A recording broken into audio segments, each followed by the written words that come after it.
ನೈಟೆಲ್ಲ ಡೀಸೆಂಟ್ ಆಗಿ ಬಿಹೇವ್ ಮಾಡ್ದ, ಇವಾಗೇನು ವೈಲೆಂಟ್ ಆಗ್ತಿದ್ದಾನೆ. ಅಯ್ಯೋ, ನಾನಿನ್ನೂ ಪ್ರಿಪೇರ್ಡ್ ಆಗಿಲ್ಲ. ಸ್ವಲ್ಪ ಟೈಮ್ ಕೊಡಪ್ಪ.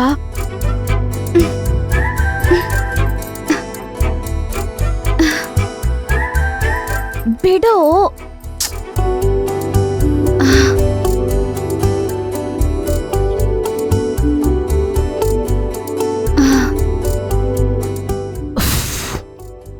ಅಮ್ಮ, ಛ, ಪಾಪ ಹುಡುಗನ್ನ ತಪ್ಪಾಗಿ ತಿಳ್ಕೊಂಡಲ್ಲ.